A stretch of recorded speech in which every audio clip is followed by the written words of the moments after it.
Today, we began our quest towards the end of the Blast Spring Finals. We entered into the Wembley Stadium in London to see which teams would be advancing from the quarterfinals to the semifinals. We had Astralis take on Virtus Pro, and Faze take on Vitality in two incredibly thrilling series. With only two best of threes being played today, we're going to take a chance to go a little deeper and really get into the individual moments, the small details that got us to the outcomes we saw play out. There's a lot to go over, so let's not waste any more time and get ready to start the recap. But before we do, make sure you guys take a second, leave a like, leave a comment down below, and subscribe to the channel if you haven't already. It helps out immensely in the YouTube algorithm. The majority of you who watch these videos are not subscribed, so take a second and do it. And while you're down there, consider becoming a channel member. For $5 a month, you can support me directly in what we do here, gain access to normal uploads the night before anyone else, as well as a shout out at the end of every video. And lastly, check me out on Twitch, link in the description down below. I stream Sunday through Friday, 8:30 p.m. Pacific Standard Time, so drop on by and say hi, and let's get into the action. So we open up today's festivities with by far the marquee match of the tournament so far, and that's Faze taking on Vitality. These are definitely two of the contenders for best teams in the world, but both teams are currently in a little bit of flux. They've had shaky form to close out the year, and there's a lot of question marks going forward about the viability of these teams as rosters. So really a big win here, a big deep finish for the player break, would definitely go a long way in terms of assuaging those kinds of fears.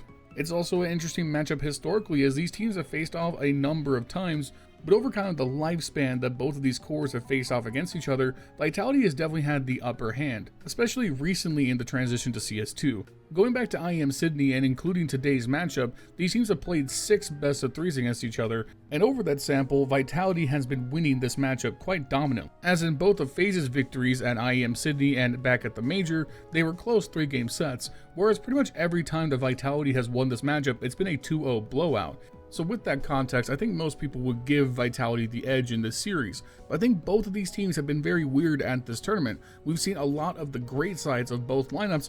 We've also seen a lot of the ugly sides of these rosters, things that have held them back from capturing trophies late on in the season. For both teams, the biggest question marks going in were going to be the ability for the in-game leaders to work around each other and anti-strat in the mid-round, and most importantly, whether the team's superstars would be ready to carry when they needed to. For Faze, ropz' inconsistency as the #1 option has been one of the most direct things holding them back, and when you look over at Vitality, it's very much the same.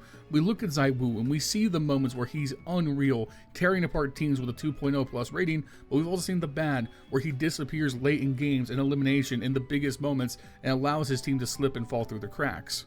It also feels like both teams, as a consequence of kind of their looser strat calling style, are kind of dependent on pop-off moments from other players than their stars. For Faze, when Brokey, Rain, or Frozen take over a map, that's a huge weight off of ropz' shoulder and opens up Kerrigan to really get aggressive and start calling and controlling the game in the way that he enjoys. However, when those supporting pieces fail or take a step back, you can really see things grind to a halt and Faze struggle to take map control on the T side or be overwhelmed on their CT sides. Conversely, for Vitality, it feels like ZywOo was at his best when someone else is stepping up and having a great performance alongside him. It seems incredibly hard in the current state of CS2 for ZywOo to be that true solo godlike carry that he did at various points in CSGO. So when Spinks or Flamesy or Mezzy have big performances, that allows ZywOo to go even further, and suddenly that combo makes them so overwhelming and hard to deal with. These are the type of things we're going to keep an eye on as we get into the match breakdown. Our first map, we're going to start on Inferno, a map that both these teams play quite a lot, though to vastly different results. For Faze, across the last 6 months, they've only lost the map twice in 13 attempts, and for Vitality, it's been more of a coin flip, around a 60% win rate over 11 maps. With that in mind, Vitality came out the gates cooking. They would get the pistol round and win the first 4 of 5 rounds, and overall to start with, their CT defense looked pretty good. ZywOo would get 10 kills over those first 5 rounds, looking really dominant around the mid with both the rifle in his hand and an insane scout play. And for Faze, the early alarm bells are ringing because up to this point, ropz has 0 kills. Meanwhile, all the limited success that Faze were getting came off the back of Rain, Frozen, and Brokey working in tandem. But keep in mind, though ropz would not have the best numbers on this T-half, I would say ropz was the most impactful player for Faze because of rounds like this. We pull up to round 6, Vitality are getting a little bit bold, they have the economic advantage, and now they want to try and push and kill any momentum Faze are trying to generate. They're going to start off the round with heavy banana presence, and they're also going to push Spinks down mid and ZywOo through the apartments. ropz is one of the best lurkers in the world, and while sometimes that lurking I think gets Faze into trouble, when it works it's so impactful because you can't do anything in terms of getting too aggressive on the CT side. which is what plays out here. As Spinks pushes down mid, he gets punished by Kerrigan, and Faze begin to work up towards banana control, knowing that maybe Vitality are going to shift around and try and bolster the A defense. They don't know that ZywOo is through the apartments, but that's the playground for Rops. He's going to hold alt mid no matter what, while his team tries to work up banana control and get B. And he's going to play it very safely. He knows that in theory, if Spinks is pushing straight down mid, the next logical place for someone to be is in the apartments. They're not going to run down alt mid because that's too dangerous. If they're going to push through into T apartments and try and flank through the stairs. Rops plays it perfectly here, keeping an eye on his back at all times. He maneuvers around to the T house, holding, waiting, and what do you know, ZywOo walks right into his loving arms. And once this flank is killed, it allows Faze to fully focus on taking the B site. It makes it so that whoever's left over on A has to respect the possibility that Faze could turn tail and push A out the back of this, because they haven't already committed to B yet. So now the B defense isn't as strong as it could be. If ZywOo was able to get through on this flank and come up T stairs, he gives room for his teammates to fully stack 3 players on B and be better able to stop whatever push Faze tried to do, while ZywOo can pinch in at the opportune moment and really punish it. So it's just 1 kill. It's Rops' first kill, but it's the most important kill in the round. Now we're going to skip ahead a few rounds, and look, Rops is still on 1 kill, but here is going to be the most important round, I think, of the game, and it's all going to be because of Rops. It's 4-4, it's still close, and even though Vitality have just capitulated 4 rounds in a row themselves, it's by no means over. If they win here, they can work towards breaking the economy and trying to still win this half going into their T side, so this round is extremely important. Now it's important to understand that lurking is only successful because of how it works off the aggression the rest of your team manufactures. If the other team isn't honoring or beating your aggressive teammates, then the lurking is going to fail. This is why sometimes Rops can really fall apart, because other teams will just ignore him or not give him the space that he needs because the rest of Faze may be falling short in that game. Not the case here. Faze are incredibly dominant throughout this game, and it comes off the back of Rain and Brokey having a hell of a time just pushing the absolute out of Vitality. But Vitality are looking to respond with some of their own. They're going to push for the aggressive banana hold, smoke down towards stairs, and box Faze in towards an A push they may not want to commit to. So Faze are going to back up, they're going to honor the smokes, they're going to work their way up mid, but oh, danger, they are walking into a 4A stack with Flames left behind to guard banana. Things are not looking great. If Faze make a bad push into A here, they're walking straight into the brick wall. So what are they going to do? Well, one, they're going to manufacture some great momentum early on. Rops, Rain, they're going to take full control of the apartments, make sure nobody's there while the rest of the team huddles around mid. They're going to smoke out our side, which is actually going to bait one of Vitality's players to take control of the cubby. Spinks is going to get the cubby thinking he's smart holding out the grenades, but a little cheeky utility is going to flush him out. Kerrigan is going to bomb the arch side, while Red is going to bomb the cubby side and immediately start spraying towards the arch side. The theory is if someone's in cubby, they're going to dodge out of the nade while the smoke is still up and run right into the spray, which is exactly what happens. Alright, so Faze, they've gotten a pick, they've gotten a hole in this A defense. Are they going to push? Are they going to commit? No. They're going to wait for the smoke to play out and see what Vitality does. Admittedly, things don't look good here. Apex comes back to Arch, he gets a clutch double. Apex played great throughout this series, and you think, okay, Vitality are in control now. What's going to happen? Oh, Rops swings out, gets the refrag immediately. This is going to force Flames to fall back, respect the B push. Rops rotates back to the apartments, finds ZywOo trying to push up, and that right there is what secures the round for Faze. Because look, while Rops is falling back into the apartments, what's happening here? There is a full rotate towards B from Faze. There's still 2 players remaining on A, and just Flames as a solo B hold. If Rops falls back down mid to join his teammates right away, he's making a mistake. He's allowing ZywOo to push through and clear the apartments, which allows Mezzi to fast rotate towards B right away. Instead, Rops goes back into apps, finds the pick on ZywOo, and that forces Mezzi to honor Rops' position here. Instead of immediately rotating to back up Flames, he's late. It gives enough time for Frozen to take site control, win his 1v1, get the trade, plant the bomb, and set up for the perfect hold. Mezzi wastes far too much time dealing with Rops, making the full rotate, coming to the B side, so he's a little sloppy clearing the backside. He doesn't see Frozen at new box, which forced him to go for the defuse to try and bait out Frozen's position. Oh no, he's in backside the entire time, and Faze win the round. And they only win it because Rops' lurking secures the round for them. From here, this is a classic Faze match throughout the end. Faze get hold of this momentum and don't let go. They run over Vitality the rest of this half, who feel like they just given up on their CT side. They win their CT pistol, and from that point, they don't allow Vitality to score another round win on Inferno and run them out of the server 13-4. And it's everyone eating on Faze. It's Brokey, Frozen, Robs, and Rain all taking turns, looking extremely dominant, while Kerrigan just kind of sits back and laughs his way to the bank. Meanwhile, for Vitality, it was a classic ZywOo carry job where nobody else showed up to support him, and that's why they're going down 0-1 to start the series, and we're moving on to Dust 2, where despite how close the scoreline looks, it's a bit of a less interesting game to talk about overall, as the first half really boiled down to both teams going on long runs where they just simply outfragged each other. Vitality opens up with their 6-0 run where they just ran Faze over, and then Faze got control of themselves and won 5 straight themselves, and then Vitality wins the last round to close out the half. What was really interesting was the second half, because things got really close. Faze were looking to make a mini comeback, and then Vitality took control to be able to close it out and keep the series tied going to a third map. And that was despite an incredible performance by Rain on the second half CT defense. Rain had 15 kills in the second half, 23 for the map, and he was the very reason Faze were even in it and this map wasn't a blowout. Strategically, what's so interesting is that this version of Dust 2 I do think is playing out quite differently than what we used to see back in the CSGO days, and it has to do a lot with the skyboxes. It seems like teams are much more willing to put effort into B takes now because there's more options to smoke, isolate, and actually take the bomb site, whereas before it was definitely much more of a crapshoot for the terrorists. So we see a lot more emphasis on mid control and B site control, because if you can take the B site, that's virtually a guaranteed round win because the B site retake is one of the toughest in the entire game. Faze would start off their mini comeback with one of these such rounds where we would open up, Brokey would get the pick on Apex on Suicide, and Vitality would slowly collapse down towards the B tunnels to try and execute that B take. Robs, despite getting the 4 position and lower, isn't able to do anything, gets picked early, and now it comes down to the big B defense with Frozen and Rain. And when he's on, Rain is a peerless side anchor.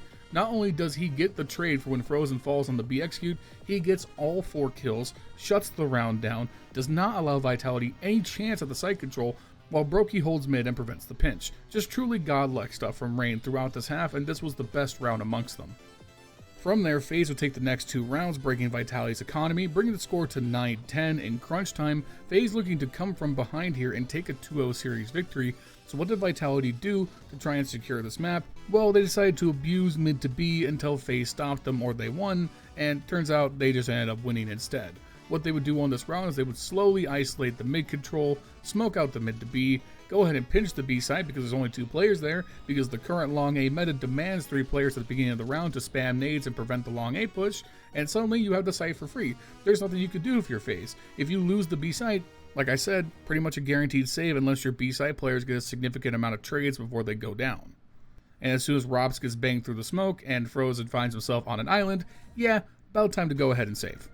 And with a timeout and trying to do everything in their power to prevent Vitality from hunting a match point, Faze come around with one of my favorite strats of the entire tournament, the good old 3-man CT mid push on Dust 2, saying, no, you're not allowed to control mid, it's ours, we're going to take it for ourselves. What they do, they send Brokey and Rain straight up mid, op and M4 in hand, they combine for 3 kills, and at that point it's a 2v4, and that means there's next to nothing for Vitality to do to get back in this round, because they're so distracted by every CT being in mid that Robs can push through B silently, lock down the tunnels, he knows the Sphinx is trapped at lower, and there's nothing they're going to be able to do. What an amazing comeback round, considering that most teams would be broken after so easily losing the previous round.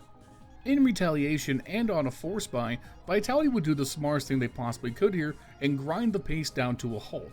Make sure the Faze aren't going for any more cheeky pushes, but limit the intel to the least amount possible and let the round draw out long enough that Faze are forced into a position where they start making mistakes. And hey, even if Faze don't make any mistakes, which they didn't, well, you can run down the clock, deprive them of intel, and at 30 seconds just say, well, if we take mid and we take B, they have to save anyway. Let's throw the 1 mid to B smoke, send everyone out mid, and boom, ZywOo bangs off Frozen's head in the window. They manage to overwhelm Robs on the B site, and the 3 remaining Faze players have no choice but to save this late in the game. Bada bing, bada match point. What a brilliant half buy from Vitality to secure that round. And credit to Faze. In the follow-up round, I think they respond well to locking out that mid to B. They push Rob straight into lower. They push Rain up on catwalk. And initially, looks like things are going good. Apex spots Rain on catwalk, but isn't able to get the kill. He immediately runs to lower, knowing that Rops must be there, but he isn't able to secure the 1v1. He falls down, but then hey, sometimes a little bit of individual brilliance can bail you out of a bad round. Flames re-aggresses into lower, catches an insane double on Rain and Rops, and then Vitality very smartly grind the round to a halt. They stymie all pace, let the clock run down, and let Faze sweat it out. Eventually, ZywOo finds the pick on Kerrigan in mid. It's now a 2v4, and listen, you just have to play the numbers at that point. They have to be defending both bomb sites. Take the 1v1 on A because Brokey is isolated, pinch him out, and there you go. We're moving to a map 3. We're moving to Mirage. Now, we've been going quite deep on the nuances here, but truth be told, there's not much to be said. This was a 13-6 win by Vitality, and a career-defining game for Flamesy. And what did Flamesy do?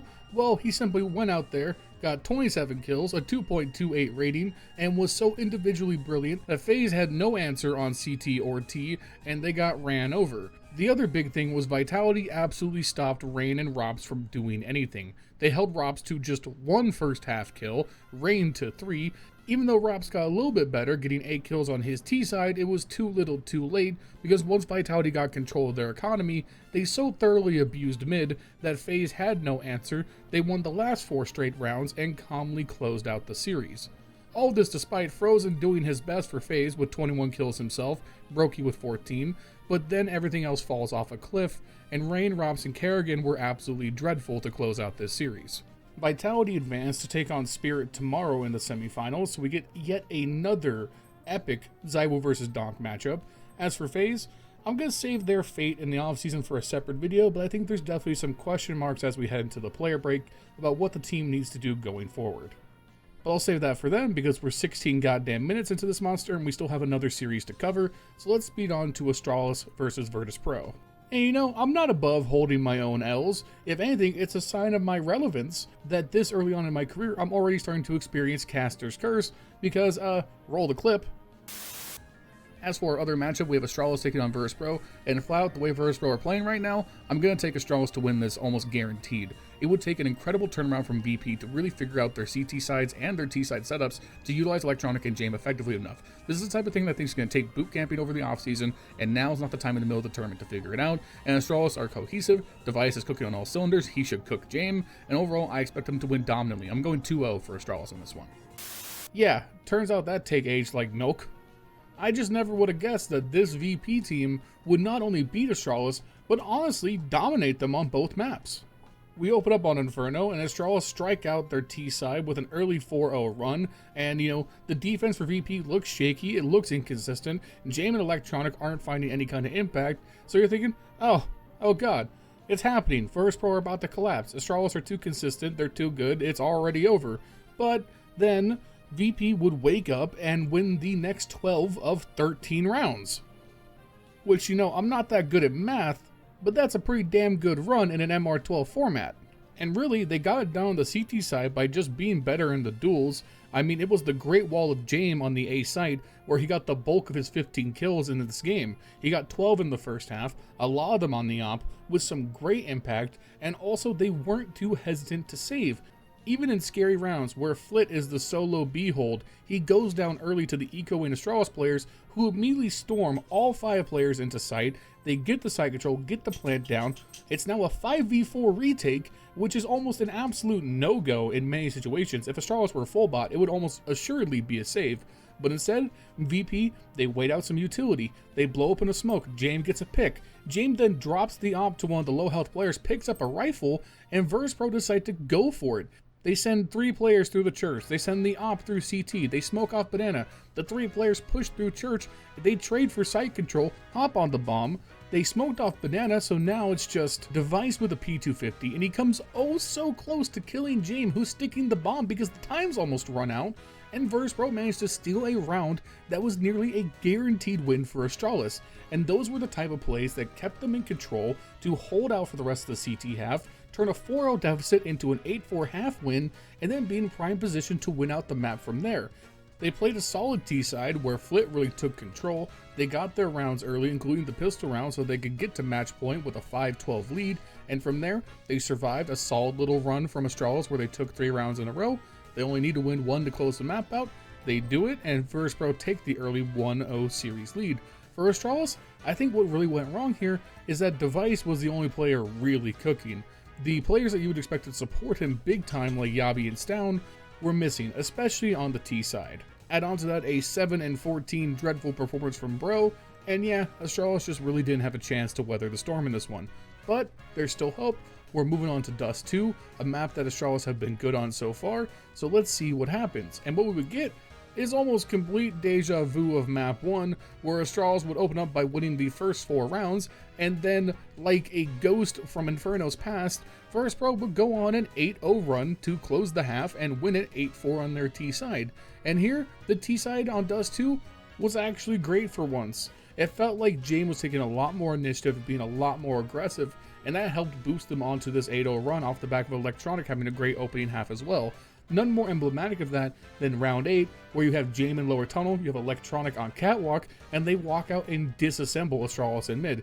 Jame gets the early pick through the doors, which is traded back by Yabi in mid, but then here's Stown on the catwalk trying to get some revenge while Electronic is distracted, but no, Electronic flicks onto him, dominates him, Jame gets the immediate second pick on Yabi, and now it's a 4v2 and Astralis have nothing left. You got one player on each bomb site, and unless someone pops off, that's an unwinnable round. And considering how Inferno just went, now we're all thinking, oh god, it's the Virtus Plow, they're going to do it again, Astralis have lost all hope. But no, Astralis would calmly walk into their T side and win 6 straight of their own in retaliation, and it was off the back of great contact plays like this. We open up around 18, all 4 Astralis players except for Device are going B. Device on a solo mission towards long A, he whips out and sends Electronic to the spawn screen. That's going to keep VersePro guessing on where they're going, but that's going to let them set up for the B hit. Astralis are going to make the push, and despite everything, a fantastic B hold by Jame and Fame combining for 3 kills. Despite that, Yabi and Stay are going to secure the bomb site, get the plant down, but Yabi's low. It's a 2v3. Can they hold the bomb site? But Stayer's going to find gold in the last minute. 2 clutch headshots to force Norbert into a save, giving Astralis a 10th round and a 2-round lead over VersePro.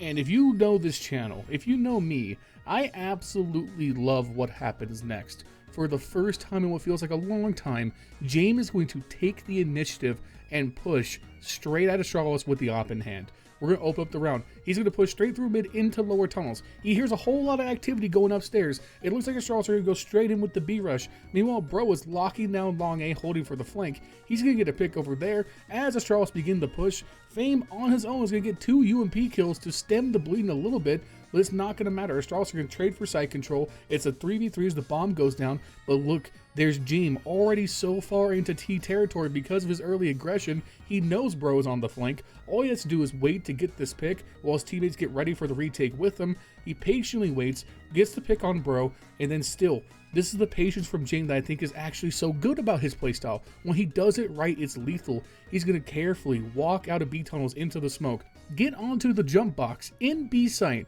a smoke, the only thing separating him from death, and just wait for his teammates to make the play.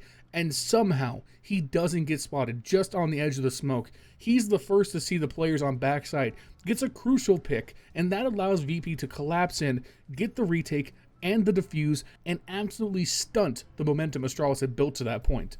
I believe this round right here is when VersePro won this game, because they kicked into high gear and didn't look back. They win out the map 13-10, and again, they were rounds where Jame got super aggressive that made the difference. Round 22, VersePro looking for match point, Astralis just trying to stay alive. This round would grind to a halt. Over a minute of neither team giving any leeway to the other. 5 players still alive on each side with 30 seconds on the clock, and after no map control secured, Astralis are forced into a late B split through mid, and look at Jame, not in the window, not in the back of sight, not elsewhere tucked away safely, pushed up into B tunnels with Fame covering his back, trying to make sure the tunnels player can't make this pinch successful, and that's the difference maker. Jame gets that immediate pick, cuts this pinch in half, turns around with Fame for the incredible B site hold. He picks up 3 kills, Electronic and Flip from behind, and they get match point, and they cut Astralis down to no money, no time, and no more rounds to work with.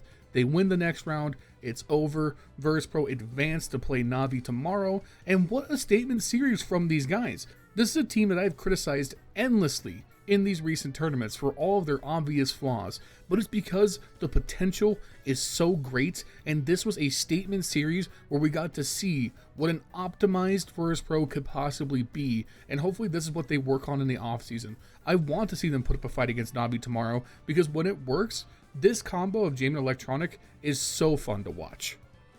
For Astralis, I don't think they're too worried about this. They've played really great out the gate, and as we've talked about before, it feels like Bro is very much a placeholder. I don't even think this is the final form of this lineup, and what we've seen on Device as in-game leader so far is promising. I think they'll just take this L as it is. They were not the better team this time. Virtus Pro played out of their minds, and they're going to go into the break happy with how they performed since the Blame F trade.